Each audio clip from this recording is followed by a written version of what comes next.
আসসালামু আলাইকুম সবাইকে। আপনারা সবাই কেমন আছেন? আজকে আমরা যাচ্ছি বাবুর দাদির বাড়িতে। সে আজকে প্রথম তার দাদার বাড়িতে যাচ্ছে, কারণ তার দাদার বাড়ি হচ্ছে দুটো, একটা হলো সাভার জিরানিতে, আরেকটা হলো মানিকগঞ্জ। সেখানে তার দাদা দাদি থাকে। তার দাদা তাকে আজকে সামনাসামনি দেখবে।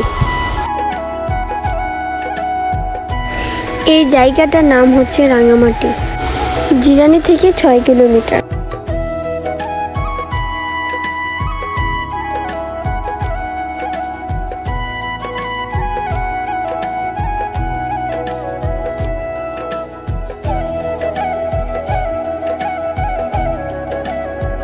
বাবুর বমি আসতেছিল, তাই মুখটা এমন করে রাখছে।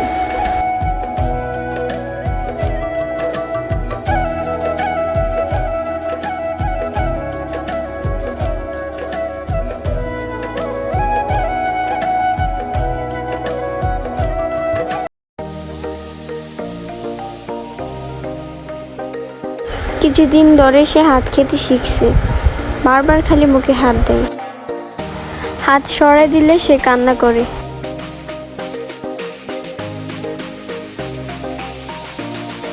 গাড়িতে গ্যাস নিতেছিল, বাবা ও মেয়ে বাহিরে গিয়ে দাঁড়িয়ে আছে। বাইরে প্রচুর গরম ছিল।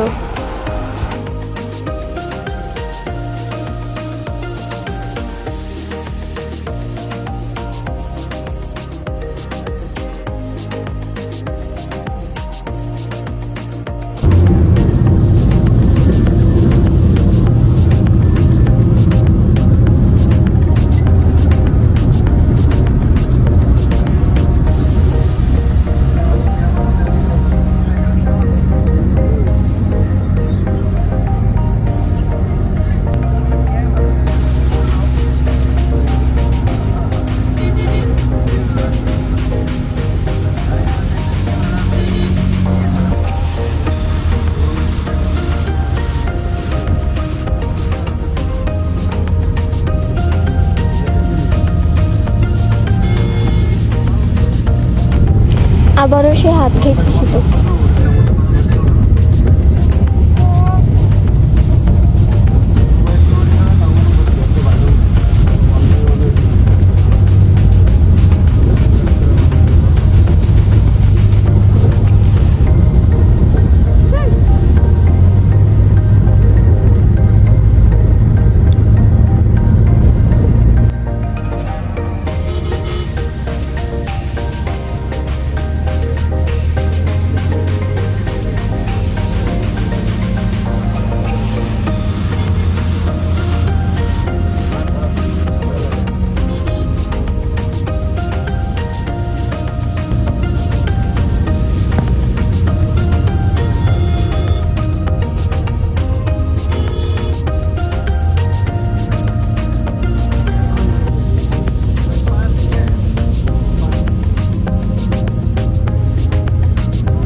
আমরা পদ্মা নদীর পাড় এসে পড়লাম।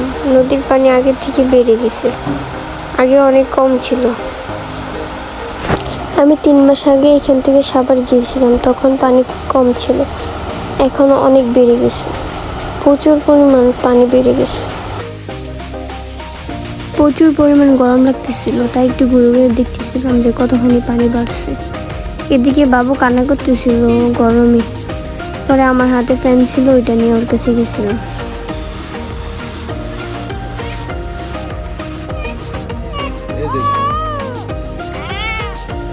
অনেক গরম লাগতেছিল, তাই আবার গাড়িতে আসলাম।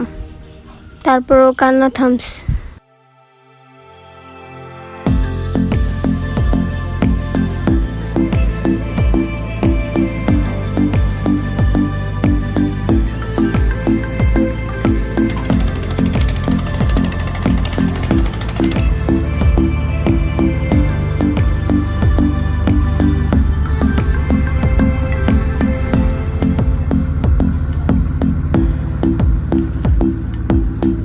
এই নৌকা করে আমরা যাব। আমরা যেতে পারতাম আরো আগে, কিন্তু আকাশে অনেক মেঘ ছিল, আবার বাতাস হতেছিল, বৃষ্টি হওয়ার সম্ভাবনা ছিল, তাই একটু পরে আমরা রওনা দিয়েছিলাম। প্রচুর পরিমাণ বাতাস হইতেছিল, ঢেউ হইতেছিল অনেক জোরে জোরে। আমি এখানে দাঁড়িয়ে দাঁড়িয়ে দেখতেছিলাম ঢেউগুলা। খুব সুন্দর লাগতেছিল, ভাল লাগতেছে। ওর বাবা ওকে নিয়ে ওই জায়গায় দাঁড়িয়ে আছে।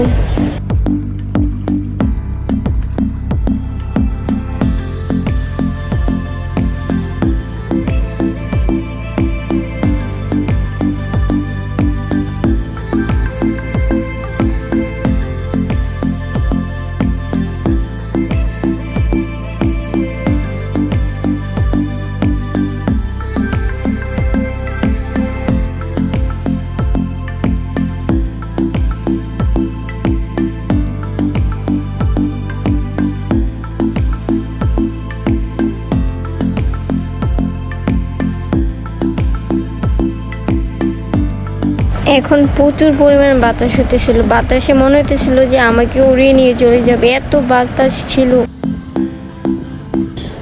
আমি দাঁড়িয়ে থাকতে পারতেছিলাম না, মনে হতেছিল যে এখনই পড়ে যাব।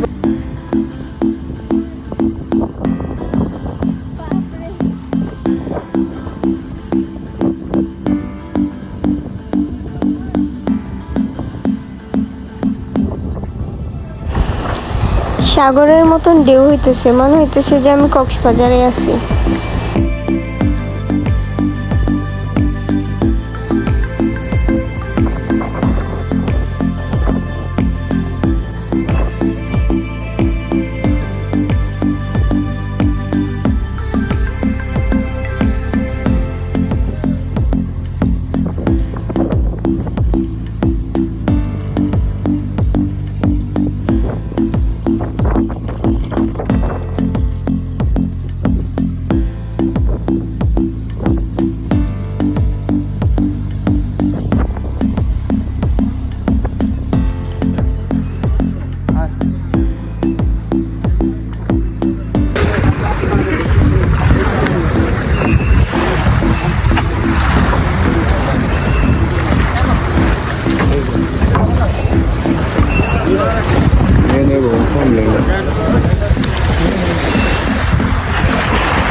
এত পরিমাণ ঢেউ হইতেছিল, নৌকা দুলতেছিল, আমি ভয়ে একবারে শেষ, এত ভয় পাইছি আমি।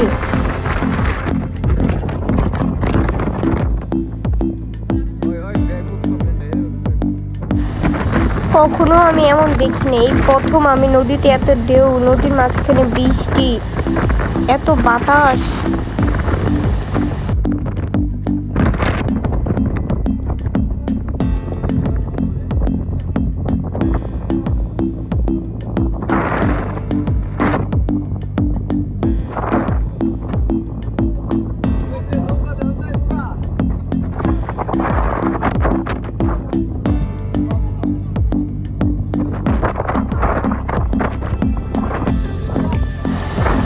আমি অনেক ভয় পেয়েছি, আমার মুখ দেখলে বোঝা যেতেছে যে আমি কতটা ভয় পেয়েছি।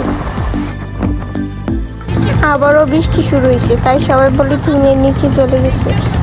3বার বৃষ্টি হয়েছিল নদীর মধ্যে, একটু পরপর একটু পরপর।